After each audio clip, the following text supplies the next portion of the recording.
আরো জোরে। খোলামেলা চলছে তাও বলা যায় না বলে আর মহাবেকায়দায় পড়ছে উনি, কথা বলে না কেন? অথচ পর্দা করাটা নামাজ রোজার মতো আমার আল্লাহ রাব্বুল আলামিন ফরজ করে দিয়েছি। ইন্টারনেটে যত চ্যানেল বলেন, পেজ বলেন, ভিডিওটা ছেড়েছে, সবাই এক বাক্যে প্রমাণ দিয়েছে, কমেন্ট করেছে মীর সাব্বিরের পক্ষে। কিন্তু আমাদের দেশের মেয়েগুলো কি আটো পোশাক পরবে, ছোট ছোট পোশাক পরবে, নাচানাচি করবে, কোনো অসুবিধা নেই। পর্দার কথা বললেই মন খারাপ করে। কি এটা কি? 96% মুসলমানের দেশে আর যুবকগুলোর চরিত্র নষ্ট হওয়ার পিছনে সবচাইতে বড় কারণ কি? এই যে বেপর্দা। আল্লাহু আল্লাহু আল্লাহু আল্লাহ, তোমারি রহম ছাড়া বাঁচা বড় দায়, প্রতিক্ষণে প্রতিদিনে বাঁচিয়ে রেখো গো আমায়, শত শত ভুল মাফ করে দাও, জানা কি অজানা, আমি তোমারই গোলাম গো, অন্য কারো নয়। আলিমুল গায়ব তুমি, মালিক রব্বানা। আল্লাহু আল্লাহু আল্লাহু আল্লাহ। আলহামদুলিল্লাহ, বাংলাদেশের ঐতিহ্যবাহী জেলা রাজশাহী বাগমারা থানার অন্তর্গত চানপাড়া যুব সমাজের উদ্যোগে ও চানপাড়া দক্ষিণপাড়া হাফেজিয়া কারিয়ানা মাদ্রাসা আজকের এই ঐতিহাসিক তাফসিরুল কোরআন মাহফিলের প্রধান অতিথি, আমাদের সবার অভিভাবক, তিনি আমাদের মাঝে এসে উপস্থিত হয়েছে। প্রধান অতিথি জনাব আলহাজ ইঞ্জিনিয়ার মোহাম্মদ এনামুল হক স্যার, হায়াতে তাইয়্যিবা সিহাতে কুল্লিয়া কামনা করছে, আল্লাহ যেন দান করে, বলেন আমিন। স্যারের পরিবার থেকে, একনা গোষ্ঠী থেকে যাদেরকে হারিয়ে ফেলেছে, কোরআনের এই বিশাল ময়দান থেকে বিদায় তার মাগফিরাত কামনা করছি, আল্লাহ যেন সবাইকে মাফ করে দেয়। আল্লাহর কাছে দোয়া করছে আল্লাহ তাআলা যেন স্যারকে হযরত ওমরের মতো, আবু বকরের মতো, আলীর মতো, ওসমানের মতো করে কবুল করে নেয়, বলেন আমিন। আজকের মাহফিলের বিশেষ অতিথি অনেকগুলো মানুষের নাম এসেছে, তার ভিতরে জনাব মোহাম্মদ আবুল কালাম আজাদ, সাধারণ সম্পাদক তাহিরপুর পৌরসভা ও মেয়র তাহিরপুর পৌরসভা, হায়াতে তাইয়্যিবা সিহাতে কুল্লিয়া কামনা করেছে, আল্লাহ যেন দান করে, বলেন আমিন। সভাপতির দায়িত্বে যিনি আছে জনাব মোহাম্মদ আব্দুল মালিক মন্ডল, আল্লাহ তাআলার কাছে দোয়া করছে আল্লাহ এনারও যেন সম্মান মর্যাদা আরো বাড়িয়ে দেয়, বলেন আমিন। আজকের মাহফিলে আমার আগে কথা রেখেছেন হাফেজ মাওলানা মোহাম্মদ আব্দুল নূর শাহ, এরপরে কথা বলেছেন মাওলানা মোহাম্মদ মোফাজ্জল হোসাইন। আলেমদের কথাগুলো বাস্তব জীবনে আল্লাহ মানবার, আমল করবার যেন আমাদের তৌফিক দেয়, বলেন আমিন। আজকের এই মাহফিলের মধ্যমণি সদাবাজন চাচাজি অনেক অসুস্থ, তারপরেও যে এসেছে, আমি তো মনে করেছিলাম যে মাহফিলটা হবে না, এত পরিমাণে অসুস্থ, তার পুরো শরীরে ঘা বের হয়ে গিয়েছে। রাজশাহীর মানুষদের কাছে মিডিয়ায় হয়তো অনেকে লাইভ চালু করে দিয়েছে, এটা বিভিন্ন জায়গা থেকে দেখতেছেন, সবার কাছে চাচার জন্য দোয়া চাই, আল্লাহ যেন আমার চাচা দানকে সুস্থ করে দেয়, বলেন আমিন। তিনি আসেন, যথাসময়ে আসবে। এই লোকগুলো দাঁড়িয়ে না থেকে একটু বসেন, দাঁড়িয়ে থাকলে খারাপ দেখা যায়। প্রাণ প্রিয় রাজশাহীবাসী, দল মত নির্বিশেষে আমরা যারা কোরআন শোনার জন্য এসেছি, খুশি হয়ে আল্লাহর দরবারে নত শিরে শুকরিয়া আদায় করছি, সবাই বলছি আলহামদুলিল্লাহ। কোরআনের অনুষ্ঠান হওয়াতে কি আপনারা বেজার? যদি থাকেন রাজি, জবাব দিতে হবে বেশি। আয় কথা বলেন না কেন? আওয়াজ দেওয়া যাবে তো? কোরআনের অনুষ্ঠান হলে সবাই খুশি হয় না, একজন বেজার থাকে, তার নাম আরো জোরে। শয়তান কোনোদিন খুশি হবে না, কারণ ও পৃথিবীর ময়দানে কোরআন শুনলেই রাগ করবে। এই কথা বলছে না কেন? রাজশাহীবাসী খেয়াল করবেন, এই জন্য আল্লাহর বক্তব্য হচ্ছে কি, আল্লাহ পাক বলেন ফাইযা ক্বরাতাল কুরআন ফাস্তাইয বিল্লাহি মিনাশ শাইতানির রাজিম। বলেন আল্লাহু আকবার। সূরা নাহল 16 নম্বর সূরা 14 নম্বর পারা 15 নম্বর পৃষ্ঠা 13 নম্বর রুকু 98 নম্বর আয়াত আল্লাহ ব্যাখ্যা দিয়েছে। আল্লাহ তাআলা বলেন, হে নবী, ফাইদা যখন, হে নবী আপনি যখন পৃথিবীতে কোরআন তেলাওয়াত করবেন, কোরআন থেকে যখন আপনি জাতিকে সতর্ক করবেন, এই কোরআন থেকে যখন আপনি মানুষদের মাঝে ব্যাখ্যা করবেন, তাফসীর করবেন, নবী আপনাকে বলছি সবার প্রথম আপনি শয়তানের কাছ থেকে পানাহ চান, আমি আল্লাহর কাছে। কথা বলছেন, কারণ পৃথিবীর ময়দানে সবাই কোরআন সহ্য করতে পারবে, কিন্তু শয়তান মার্কা মানুষ যারা আছে কোরআন সহ্য করতে পারবে না। ও রাজশাহীবাসী, এই জন্য নবীজিকে আল্লাহ আয়াত দিয়ে বলতেছে, হে নবী আপনাকে বলছি কোরআন থেকে যখন আপনি তাফসীর করবেন, ওয়াজ করবেন, আপনার দায়িত্ব কি জানেন? এই পৃথিবীর ময়দানে আপনি শয়তান থেকে আমি আল্লাহর কাছে আশ্রয় চান। এজন্য পৃথিবীর দিকে আজ আমরা তাকালে কি দেখতে পাই? ও রাজশাহীবাসী, এই দেশের মধ্যে কি দেখা যায়? গানের অনুষ্ঠান হলে পরে কোনো অসুবিধা হয় না, কেন? নাচানাচি ড্যান্সের অনুষ্ঠান হলে কোনো অসুবিধা হয় না, সবচাইতে বেশি অসুবিধা হয় পৃথিবীর ময়দানে এই রকম কোরআন থেকে যখন হক কথাগুলো জাতির সামনে বলা হয়। কারণ পৃথিবীর ময়দানে শয়তান কোনোদিন খারাপ রাস্তায় থাকে না, এই পৃথিবীর ময়দানে শয়তান সব সময় ভালো ভালো রাস্তার মোড়ে মোড়ে থাকে। যেখানে যাত্রা হয় শয়তান যাবে না, যেখানে ইসলাম বিদ্বেষী, কোরআন বিদ্বেষী কনসার্ট হয়, আয়োজন হয়, শয়তান ওই জায়গায় যাবে না। ও চিন্তা করবে ওই জায়গায় গিয়ে কি করব, ওখানে যারা আছে ওরা তোমার ভাইরা ভাই। এই কথা বলে না কেন? আমার ভাইরা, দুনিয়ায় কোরআনের সাথে আপনার সম্পর্ক যত হবে তত আমার আল্লাহ আপনার সম্মান মর্যাদা আরো বাড়িয়ে দেবে। এত বড় তাফসীর মাহফিলটা, এত বড় কোরআনের আয়োজনটা, এখানে যিনি কথা বলবেন বাংলাদেশের অন্যতম স্কলার শ্রদ্ধাবাদন চাচাজি মাওলানা বজলুর রশিদ মিয়া।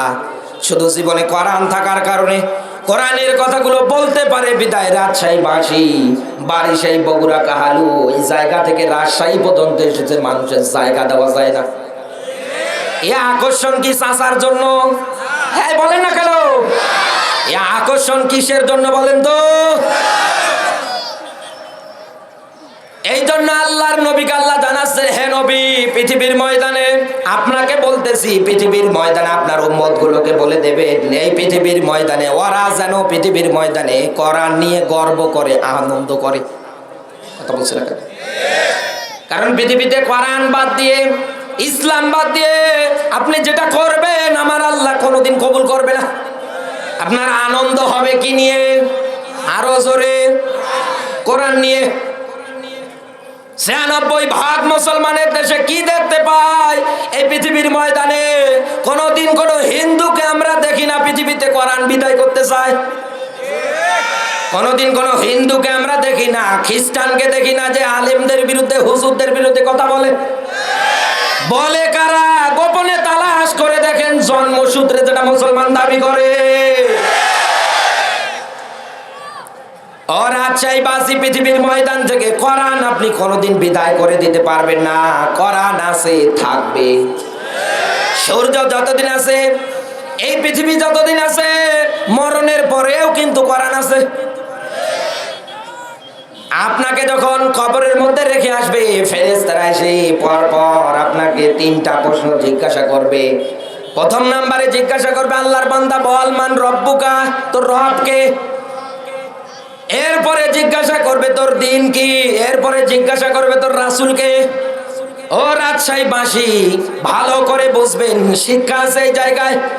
এখন এই পৃথিবীর ময়দানে আপনার যদি ওই রবের সাথে সম্পর্ক না থাকে, ইসলামের সাথে যদি সম্পর্ক না থাকে, বিশ্ব নবীর সাথে যদি আপনার সম্পর্ক না থাকে, নবীজি এখন দুনিয়ায় নেই, নাইবে নবীদের সাথে যদি ভালো সম্পর্ক না থাকে, মরণের পরে আপনি বলতে পারবেন আরো জোরে? আপনি যদিও বলেন যে হ্যাঁ আমার রব আল্লাহ, আমার দিন ইসলাম, আমার নবী বিশ্ব নবী মুহাম্মদুর রাসূলুল্লাহ সাল্লাল্লাহু আলাইহি ওয়াসাল্লাম, ফেরেশতারা পাল্টা প্রশ্ন করবে, বান্দা এগুলো পেলি কোথায় বল? এক কথা বলছে না।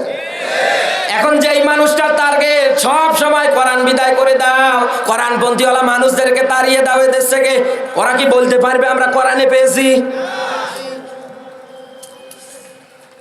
এই জন্য রাজশাহীবাসী মন খারাপ করবেন না, কাউকে কষ্ট দিয়ে কথা বলতেছি না। এই পৃথিবীর ময়দানে দুঃখ লাগে, ৯৬% মুসলমানের দেশে আমরা সব করতে পারি, কিন্তু কোরআনের আয়োজন আমরা এইভাবে করতে পারি না। এই জন্য বলতেছিলাম, পৃথিবীতে শয়তান কোনোদিন ভালো ভালো রাস্তার মোড়ে মোড়ে থাকবে, ও কোনোদিন খারাপ রাস্তায় যাবে না। এটা কি আপনার আমার কথা? এ কথা কার?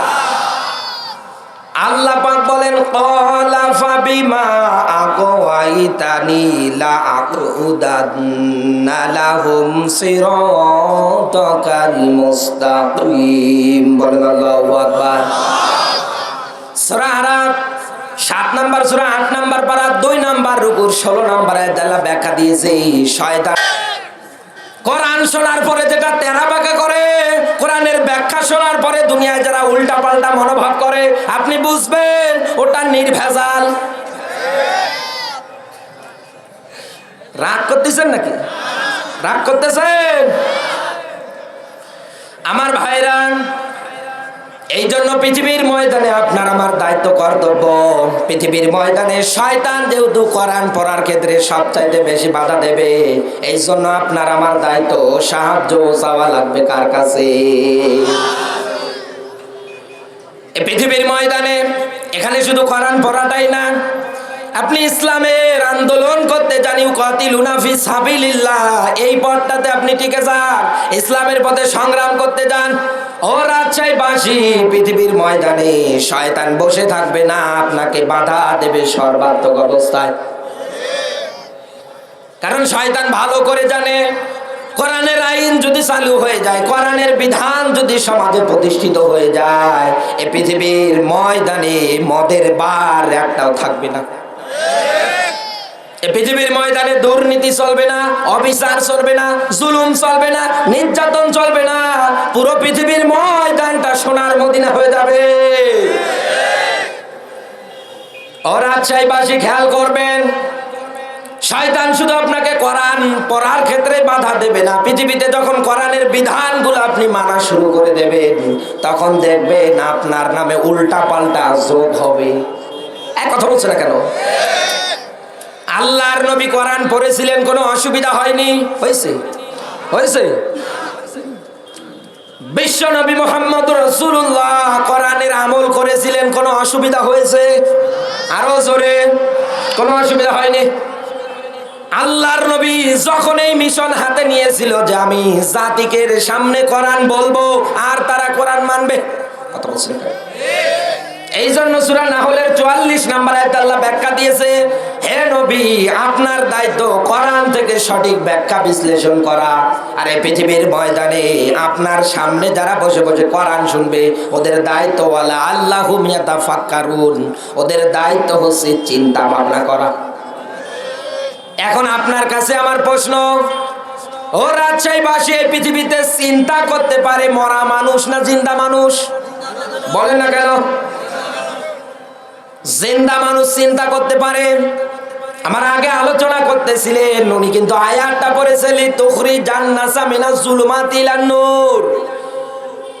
এই পৃথিবীর ময়দানে কোরআনে কারীম অন্ধকারের পথ থেকে আলোর পথে নিয়ে যাবে তাদেরকে, দুনিয়ায় যারা জিন্দা। এক কথা বলছেন কেন? নিয়ে যাবে কাদেরকে? যারা জিন্দা। কিন্তু আমরা কি দেখতে পাই? গোটা জীবন জিন্দেগি ইসলামের বিরুদ্ধে কথা বলে। আলেমদের বিরুদ্ধে কথা বলেন। এই লোকটাই যখন মারা যায় রাজশাহীবাসী আমরা দেখতে পাই কত বড় বড় হুজুর গিয়ে গিয়ে বসে বসে কোরআন পড়ে। এই কথা বলে না কেন? আপনার কাছে প্রশ্ন এইটা, যেই লোকটা জিন্দা থাকাকালীন অবস্থায় কোরআন মানতে পারে না,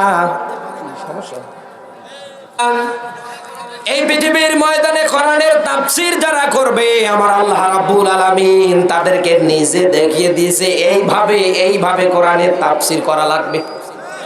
কোরআনের তাফসীর করলে রাগ হবে ওইটা যেটা সবচেয়ে বড় চোর। এই যে জায়গায় চা ছিল একটু আগে, এই যে পানির বোতলটা, এই যে পানির বোতলটা ভিতরে আছে, বাহির থেকে দেখা যাচ্ছে যেটা মাম পানি। এক কথা বলে না কেন? এই পানিটার ভিতরের মধ্যে মনে করেন কোনো ময়লা যদি পড়ে থাকে, ভিতর থেকে যেমন বাইরে থেকে আপনি দেখতে পারবেন না সহজে, যখন এইটা খুলে ফেলবেন এরপরে দৃষ্টি দেবেন তখন কিন্তু স্পষ্টভাবে দেখতে পারবেন। তাফসীর শব্দটা ঠিক এইরকম, ঢাকনা জাতীয় জিনিসগুলোকে উন্মুক্ত করে দেওয়া জাতির সামনে, এর নাম তাফসীর। এই জন্য আল্লাহ পাক নবীজিকে জানাচ্ছেন হারাজুম মিনহু লিতুনযিরা বিহি ওয়া যিকরা লিল মুমিনিন। বলেন আল্লাহু আকবার। হে নবী, আপনাকে আমি বলতেছি কোরআনের তাফসীর যখন আপনি করবেন, যুগের সাথে তালের সাথে মিলিয়ে যখন আপনি কোরআনের তাফসীর করবেন, এই পৃথিবীর ময়দানে যেটা মুনাফিক ওটা লাফাবে, ও রাগ করবে। এই কথা বলে আরো জোরে। খোলামেলা চলছে তাও বলা যায় না বলে আর মহাবেকায়দায় পড়ছে উনি। কথা বলে না কেন? অথচ পর্দা করাটা নামাজ রোজার মতো আমার আল্লাহ রাব্বুল আলামিন ফরজ করে দিয়েছে। ইন্টারনেটে যত চ্যানেল বলেন, পেজ বলেন, ভিডিওটা ছেড়েছে, সবাই এক বাক্যে প্রমাণ দিয়েছে, কমেন্ট করেছে মীর সাব্বিরের পক্ষে। কিন্তু আমাদের দেশের মেয়েগুলো কি আটো পোশাক পরবে, ছোট ছোট পোশাক পরবে, নাচানাচি করবে, কোনো অসুবিধা নেই। পর্দার কথা বললেই মন খারাপ করে। কি এটা কি? 96% মুসলমানের দেশে আর যুবকগুলোর চরিত্র নষ্ট হওয়ার পিছনে সবচাইতে বড় কারণ কি? এই যে বেপর্দা। বিড়ালের সামনে যদি শুটকি মাছ দিয়ে আইন পাশ করেন, বিড়াল কোনোদিন খাবি না। বিড়াল বলবে বেটা দেখি লাফালাফি করার দরকার নেই, রেখে যা, তারপরে খেলা শুরু করব। আপনি বিড়ালের সামনে শুটকি মাছ দিয়ে যেমন পরে ফিরে আসে পাবেন না, বেপর্দায় ছেড়ে দিয়ে আপনাকে তো ধর্ষণ করবে, ইফটিজিং করবে, এটা স্বাভাবিক। এজন্য রাজশাহীর এই ময়দান থেকে আহ্বান জানাচ্ছি, অন্তত মহিলা মা বোন যারা এসেছেন, আল্লাহর নবী বলেন এই পৃথিবীর ময়দানে কোন নারী যদি 4টা কাজ করে মারা যেতে পারে, আল্লাহর নবী বলেন কিয়ামতের ওই কঠিন ময়দান থেকে শুরু করে আমার আল্লাহর জান্নাত থেকে ওই নারীদের জন্য ডাক আসবে, আওয়াজ আসবে। এক কথা বলেন না কেন? 1 নম্বরে আল্লাহর নবী বলেছেন 5 ওয়াক্ত নামাজ। এই যে মীর সাব্বিরের সাথে যে মেয়েটা কথা বললো, এ কি নামাজ পড়ে? বলেন না কেন? যে মহিলা নামাজ পড়বে ও কোনো দিন ওই রকম পোশাক পরে জনসমাজের মধ্যে দাঁড়াবে না। 2 নম্বরে আল্লাহর নবী বলেন রমজান মাসের রোজা যে মহিলাটা রোজা রাখবে ও কোনো দিন এরকম আটো পোশাকের জন্য আন্দোলন করবে না। 3 নম্বরে আল্লাহর নবী বললেন স্বামীর খেদমত। কোন দিন কোন স্বামী চায় না যে তার বউটা বেপরদায় ঘোরাফেরা করুক। এক কথা বলে না কেন? কোনদিন কোন স্বামী চায় যে আমার বউটা আরেকজনের সাথে লাইন মারুক? চায় কি? ও স্বামীরে বেল দেয় না। স্বামীরে পুরো আঙ্গুল দেখে বলে নবাব সাদা সলিমুন এই জায়গায় বসো, আর ওঠার ক্ষমতা নেই। যারা স্বামীর খেদমত করে না এরা তো আটো পোশাক পরবে, এরকম জনসমুদ্রে গিয়ে 8ছোট পোশাক পরে নাচবে, আর আমরা বললে সমস্যা। 4 নম্বরে আল্লাহর নবী বলেন এই পৃথিবীর ময়দানে পর্দা কি বলেন তো? আজ আমাদের সমাজে আছে? একেবারে নেই। এই পৃথিবীর ময়দানে যদি আল্লাহর কোরআন দিয়ে সূরা আহজাবের ৩৩ নম্বর আয়াতটা যদি সংসদে কার্যকর হয়ে যায়, মুসলিম যত নারী আছে পর্দা করা বাধ্যতামূলক। সকালবেলা যেই নারীটা এরকম ছোট পোশাক পরবে রাস্তায় নামবে, ও দেশের প্রশাসনেরা কোথায় আছো, ধরো জরিমানা করো। কোন নারী কোন দিন রাস্তায় ছোট পোশাক পরে নামবে না।